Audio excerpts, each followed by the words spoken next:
TV. Continuing with Jordan Peterson's 12 Rules for Life, we're on rule number 9.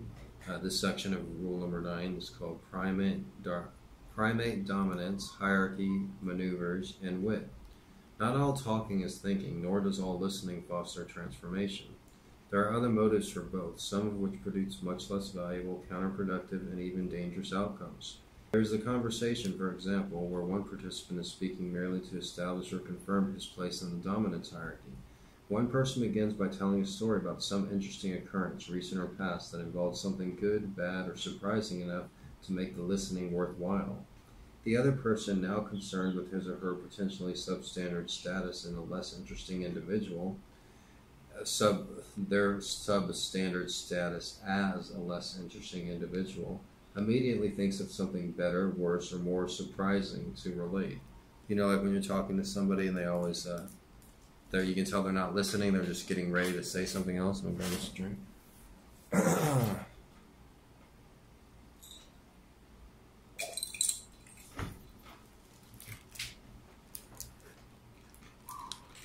This isn't one of those situations where two conversational participants are generally playing off each other, rifling off the same themes for the mutual enjoyment of both and everyone else. This is jockeying for position, pure and simple. You can tell when one of those conversations is occurring. They're accompanied by a feeling of embarrassment among speakers and alike, all who know that something false and exaggerated has just been said. There is another closely allied form of conversations where neither speaker is listening in the least to the other.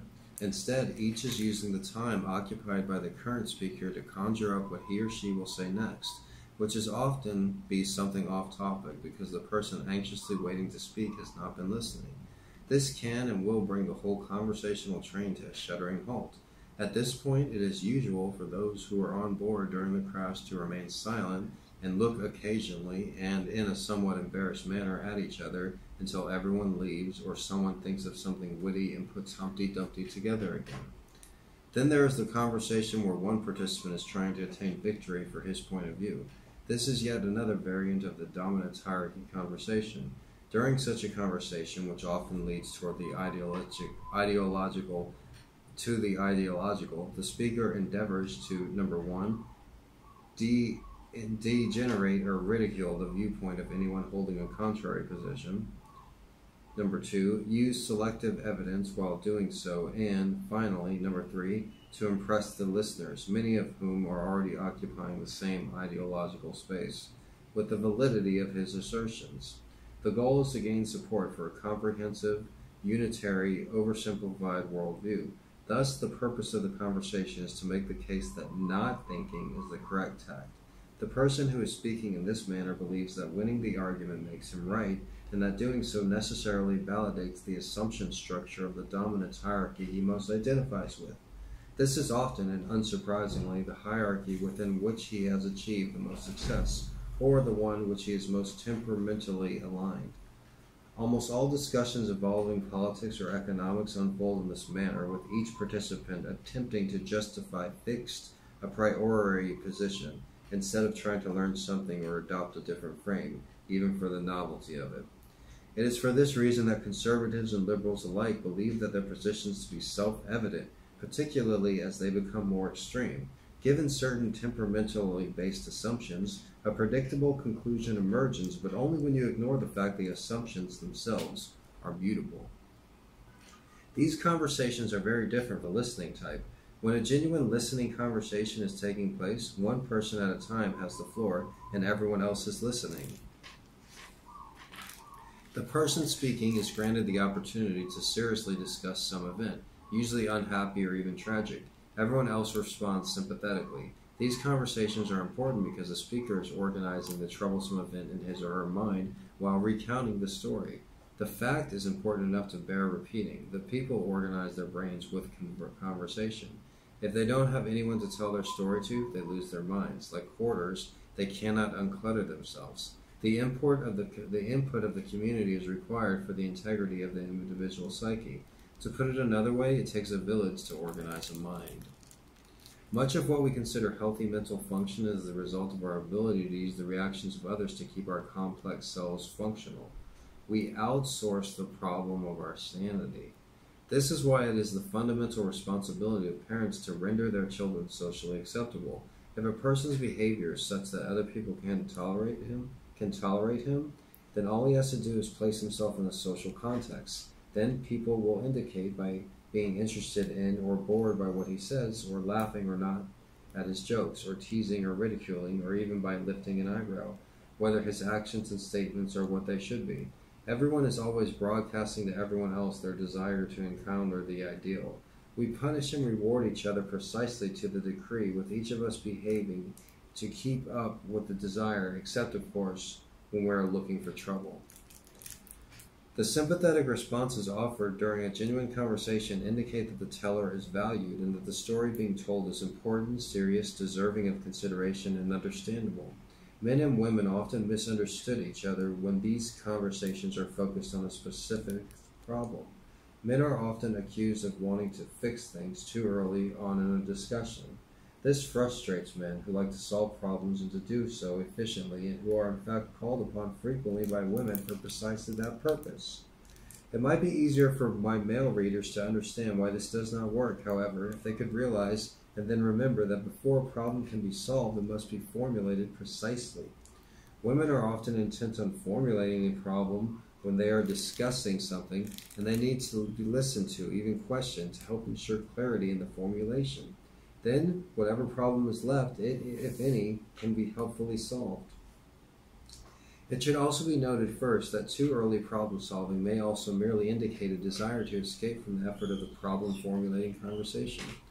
Another conversational variant is the lecture. A lecture is what, surprisingly, a conversation.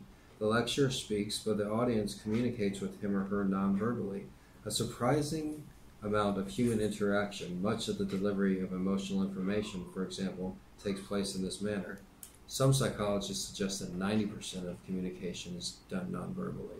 That's what I learned in my non-verbal communication class. It was the very first question on the final exam. 90%. As we noted in our discussion of Freud, a good lecturer is not only delivering facts, which is perhaps the least important part of the lecture, but also telling stories about those facts, pitching them precisely to the level of the audience's comprehension, gouging that by the interest they are showing.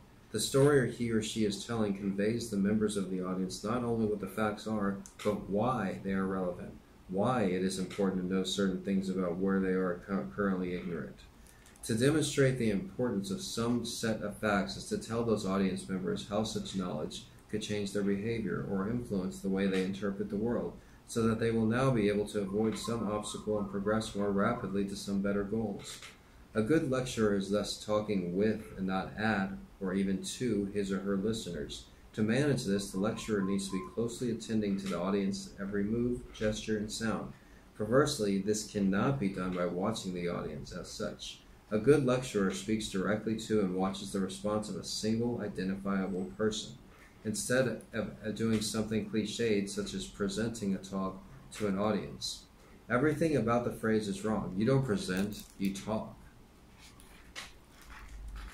There is no such thing as a talk unless it's canned, and it shouldn't be. There is also no audience. There are individuals who need to be included in the conversation. A well-practiced and competent public speaker addresses a single identifiable person, watches that individual nod, shake his head, frown, or look confused, and responds appropriately and directly to those gestures and expressions. Then, after a few phrases, rounding out some idea, he switches to another audience member and does the same thing. In this manner, he infers and reacts to the attitude of the entire group, insofar as such a thing exists. There are still other conversations that work primarily as demonstrations of wit. These also have a dominance element, but the goal is to be the most entertaining speaker, which is an accomplishment that everyone participating will also enjoy. The purpose of these conversations, as a witty friend of mine once observed, was to say anything that was either true or funny. As truth and humor are often close allies, that combination worked fine. I think this might be the intelligent blue-collar workers' conversation. I participated in many fine bouts of sarcasm, satire, insult, and generally over-the-top comedic exchange around among people I grew up with in northern Alberta and, later, among some Navy SEALs I met in California, who were friends of an author I knew who writes somewhat horrifying popular fiction. They were all perfectly happy to say anything, no matter how appalling, as long as it was funny. I attended this writer's 40th birthday celebration not too long ago in LA. He had invited one of our foremost SEALs. A few months beforehand, however, his wife had been diagnosed with a serious medical condition, necessitating brain surgery. He called up a SEAL friend, informed him of the circumstances, and indicated that the event might have to be canceled. "You think you guys have a problem?" responded his friend. "I just bought non-refundable airline tickets to your party." It's not clear what percentage of the world's population would find the response amusing. I retold the story recently to a group of newer acquaintances, and they were more shocked and appalled than amused. I tried to defend the joke as an indication of the SEAL's respect for the couple's ability to withstand and transcend tragedy, but I wasn't particularly successful. Nonetheless, I believe that he did intend exactly that respect, and I think he was terrifyingly witty. His joke was daring, anarchic to the point of recklessness, which is exactly to the point where serious funny occurs. My friend and his wife recognized, I know that is so true. Like if you know comedy and seriousness are like a thin line. My friend and his wife recognized the compliment. They saw that their friend knew that they were tough enough to withstand that level of, well, let's call it competitive humor. It was a test of character which they passed with flying colors. I found that such conversations occurred less and less frequently as I moved from university to university up the educational and social ladder. Maybe it wasn't a class thing, although I have my suspicions it was. Maybe it's just that I'm older, or that the friends a person makes later in life after adolescence lack the insane competitive closeness and pervasive playfulness of those early tribal bonds. When I went back up north to my hometown for my 50th birthday party, however, my old friends made me laugh so hard I had to duck into a different room several times to catch my breath. Those conversations are the most fun, and I miss them.